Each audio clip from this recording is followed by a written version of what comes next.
Welcome to our first lecture on corporate social responsibility. We dedicated the first few weeks of this course to discussing business ethics, but now we are going to get started in the specific area of corporate social responsibility, or CSR. We should start by thinking about why people create companies. Why can you just run a business out of your basement and be content with that? Let's think about the story of Rainbow Loom, a company that you may all be familiar with. Rainbow Loom was started by a father that was trying to keep his daughter entertained. He created a loom for the kids to make bracelets and other accessories, and the things his daughters were making created a lot of buzz in their schools. So he decided to sell looms for his daughter's friends and classmates. The business is going well, his wife and kids are helping to assemble and package the loom, and everything is working out great until he gets an order from Michael's, the large chain of craft stores. Now, he cannot fulfill this huge order in his basement, just with his wife and kids working part-time. In its decision time, he can keep things as they are, selling a few dozens or even a few hundreds of rainbow looms and just having a nice extra income, or he can go big, create a company, hire people, outsource some of the production, create a website. Now life would be easier just running a small business from his basement. Not a lot of paperwork and not a lot of headaches, but he's not going to become a millionaire this way. People create companies not because they love the paperwork, but because in order to hit it big, you need to grow. Hire people, delegate, and since you cannot do it alone, you now have a responsibility to the people that is helping you to become a millionaire. Employees, customers, suppliers, distributors, etc. You have a corporate social responsibility. We can summarize this example in these two sentences presented on the slides. People create organizations to leverage their collective resources in pursuit of common goals. Organizations cannot make it alone. Owners and managers need to move collective resources and convince employees, suppliers, distributors, customers that the organization goals are worth pursuing. And second, as organizations pursue these goals, they interact with others inside a larger context called society. Pursuing these goals forces organizations, not just companies, but also non-for-profits, churches, museums, to interact. And this interaction does not happen in a vacuum. These interactions happen in a context that we call society. We are going to see in the next slides how the meaning of each one of these words, corporate, social, and responsibility, is important. What is a corporation? A corporation is first an artificial person in the eyes of the law. Because companies are considered people, they have rights and responsibilities just like you and I. A corporation also have what is called perpetual succession. Perpetual succession means that corporations are owned by shareholders but exist independently of these shareholders. What does this mean? If the owner of a company dies or retires, the company does not cease to exist. Other owners and managers can continue the company's work in perpetuity. That is forever. As a corporation, the corporation owns the assets. Shareholders only have claims over dividends and say in some decisions. For example, you might have some shares or stocks in Coca-Cola that your grandparents gave you when you were a baby. Does that mean that if you're walking in front of the headquarters in downtown Atlanta, you can walk in and ask to borrow a computer to do some work? No, you cannot that. You might be an owner, but you don't own the assets of the company. The fourth part that is important when we think of corporation is this point of fiduciary responsibility. The term fiduciary means trust. It has the same origins as the word faithful. And senior managers should act in the best interest of the shareholders. If you are familiar with the Christian Bible, you might remember the parable of the talents, in which a man gives talents, which is a type of money, to his servants before he goes on a trip. When the man comes back, one of the servants, the faithful servant, has multiplied the talents and returns more talents than what he received initially. This is the idea of fiduciary responsibility. It is similar in that managers are entrusted with the company, which is the property of the shareholders, and are entrusted with making the company grow and prosper. How? By applying everything they know and working hard and working faithfully. The second word is social. CSR covers the relationship among corporations or other large organizations and the societies with which they interact. What are the elements of these societies?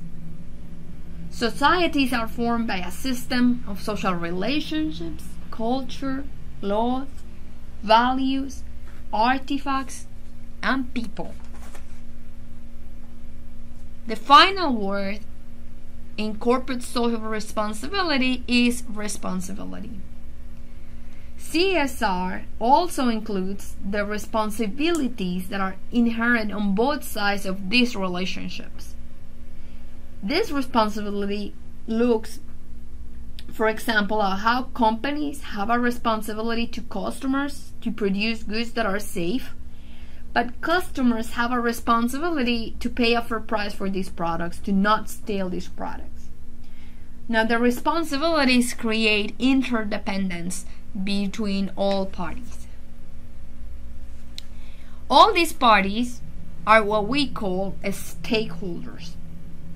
A stakeholder is anyone who has a stake in the company's success or who can affect the company for better or worse. Merriam-Webster Dictionary defines a stake as an interest or share in an undertaking or an enterprise. Who is a stakeholder then?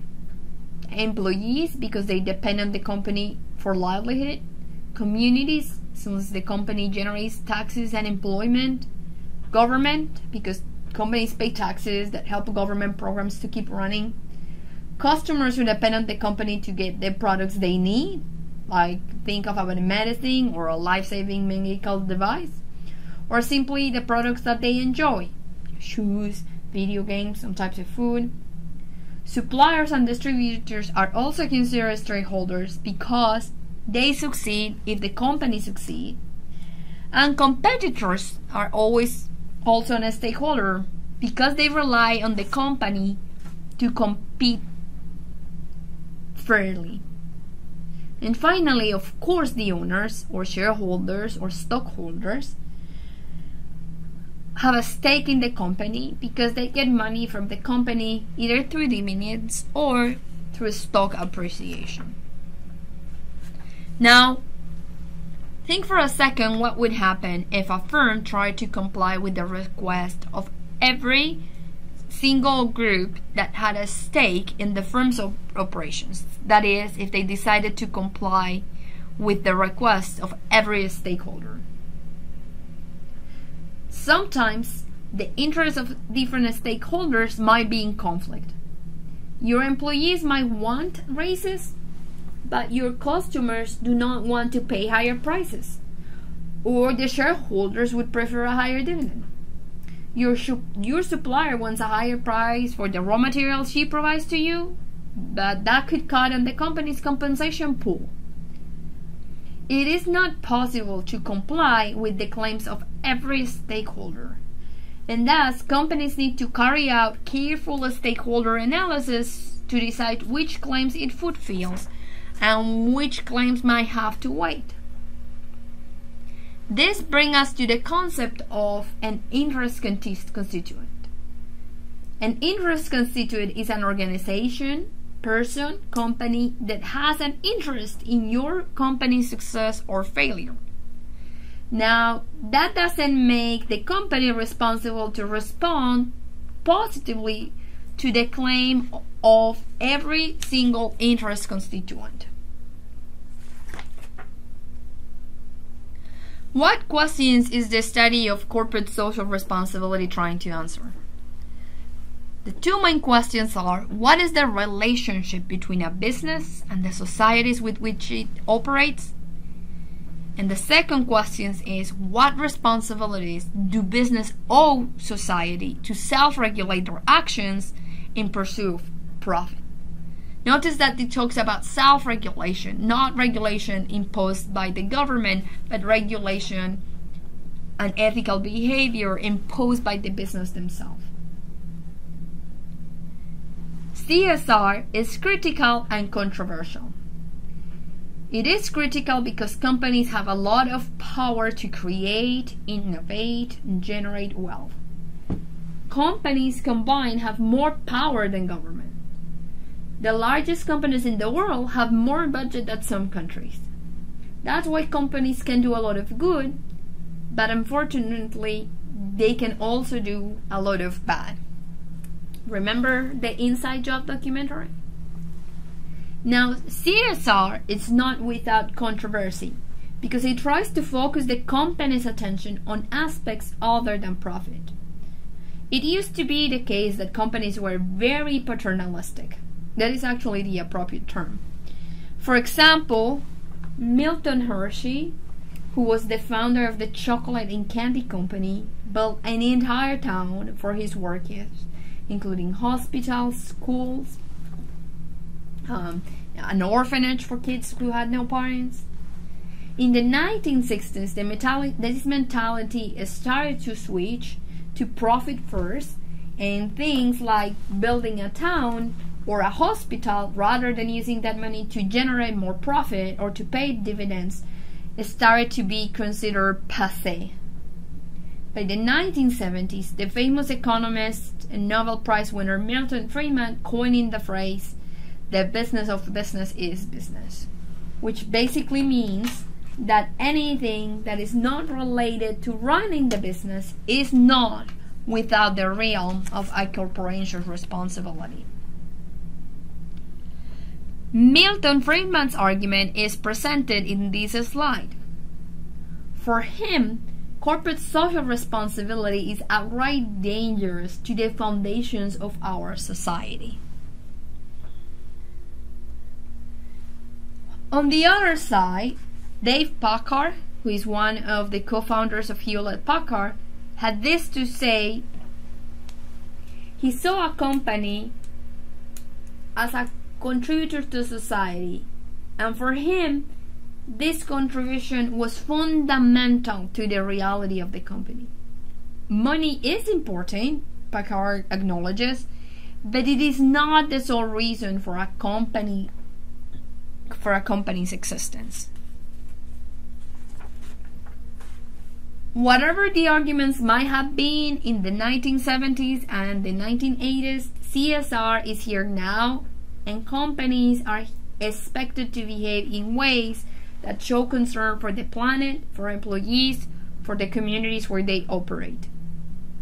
This slide shows covers and images from some of the CSR reports of companies that have embraced the concept of CSR and now are making it part of these responsibilities, part of their annual reports.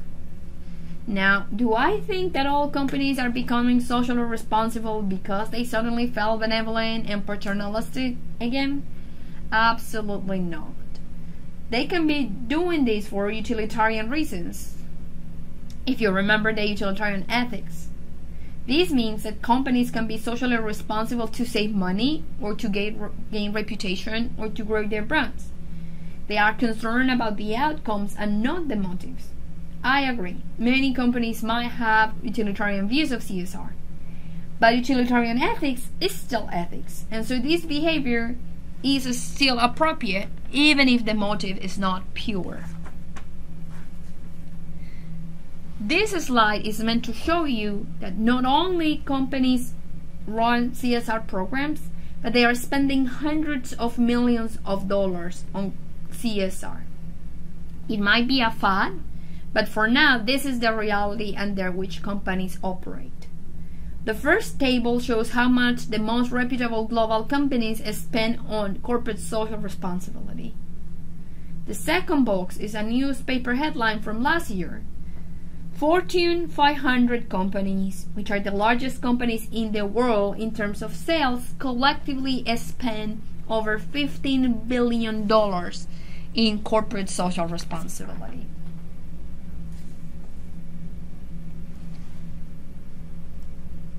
Archie Carroll, who is one of the foremost authorities on corporate social responsibility, offered this definition.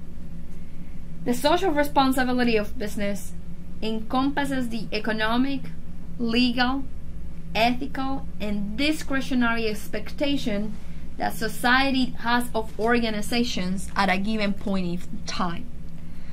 So now, the given point in time is 2015, and the expectations are very high. We can use these 4 dimensions to come up with a pyramid of corporate social responsibility. You have a reading in this module called exactly the pyramid of corporate social responsibility. At the base, we have the obligation to be profitable. Then we have the obligation to follow laws and relevant regulation. These 2 obligations combined allow the organization to exist and to persist in time. The ethical and discretionary, or also called philanthropic responsibilities, allow companies to thrive and go beyond what is necessary for survival, to use their power to improve the world and effect positive change. There are some differences in the US versus Europe on how these 4 responsibilities are seen. The US tends to see the economic role of corporations as a duty to shareholders. European corporations, on the other hand, are expected to contribute to healthcare and to social benefit programs. Anglo-American tends to see legislation as an interference, whereas continental Europeans see law enforcement as one of the responsibilities of the state. In the ethical dimension, abiding by principles of right and wrong, different ethical values drive perceptions. For example, biotechnology and nuclear technology that are widely used in the United States are seen with more distrust in Europe. And finally, regarding the philanthropic dimension, the US has a historical tradition of discretionary spending in social goods, charity, arts. Now in Europe, citizens expect the government to provide and support these services. The origin of this difference is twofold. One is the Catholic Lutheran tradition that prevails in Europe versus the Calvinist Protestant tradition that is more prevalent in the US, and also the need to rebuild institutions in Europe after World War II led business to be more concerned with broader societal issues. Now we're going to see 3 arguments that justify corporate social responsibility. First is the economic argument. According to this argument, corporate social responsibility is necessary to maintain the financial viability of the company. In today's world, companies that dismiss corporate social responsibility lose legitimacy, and this can have a negative effect on their operations. An example of the economic argument for CSR at work is Walmart's introduction of the cubic milk jug. If you click the link on the slide, you can see the video. The cubic jug makes economic sense because it reduces costs for Walmart. The cost of transporting the milk, the water for washing the crates, the labor, fuel. At the same time, the reduced trips and the reduced water usage are good for the environment. Walmart's argument may be economic or utilitarian, but the end result is less trucks on the road, less pollution, less wear and tear of the highways and the street, less water used in cleaning the crates. So the result is good even if the argument is one of efficiency. The second argument for corporate social responsibility is the moral argument. This argument recognizes that in order to be successful, companies need to live up the values and the morals that society expects. Companies don't exist in a vacuum, and not complying with the moral expectations of the society in which business are embedded can lead to the loss of legitimacy and reputation. Success comes from actions that are congruent, that match societal values. An example of this moral argument for corporate social responsibility is made by the founder of Chick-fil-A, who sees his role as one of stewardship.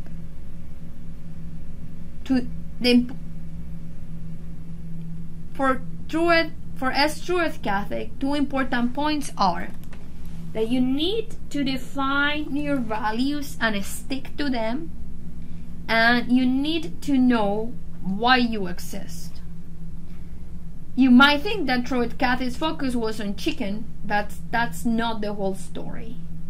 Chick-fil-A's purpose statement reads, "To glorify God by being a faithful steward of all that is entrusted to us, and to have a positive influence on all who come into contact with Chick-fil-A." For Truett Cathy, chicken was simply a tool to accomplish his real purpose, honoring God and serving people. You can watch a video of Mr. Cathy and his view on leadership and stewardship on the link provided on this slide. The third and final argument for CSR is the rational argument. This argument views corporate social responsibility as a tool that companies can use to minimize problems that can restrict their operations and threaten their viability. Using CSR, companies can evaluate the external environment and identify trends and issues that might grow into larger problems and affect them in a negative way. This is more important today than ever because social media give a lot of power to consumers. Disgruntled employees and customers can use Facebook, Twitter, Yelp to quickly and cheaply create reputational problems for companies. In these slides, there are examples of instances where firms were forced by bad publicity to change their products or service. The rational argument for CSR is that firms that are socially responsible can avoid events like this that place serious operations and restrictions. For example, if you click on the image of the sandwich, you can watch a video of how a blogger used her platform to force Subway to change the ingredients it uses in its bread. PETA has recruited celebrities to campaign against the use of foreign fashion, as you can see on the poster that is in the right-hand side corner. Some of the campaigns have been very controversial for throwing blood or red paint at people wearing fur. This campaign has generated a lot of unwanted attention for many fashion brands. In summary, corporate social responsibility is an argument for the economic self-interest of business. It adds value because it allows companies to reflect the needs and concerns of the various stakeholder groups, and by doing so, a company is more likely to retain its societal legitimacy and maximize its financial viability over the long term. In the short term, it might be expensive, but in the long term, the investment is going to be worth it. Simply put, Corporate social responsibility is a way of matching corporate operations with societal values at a time when these parameters can change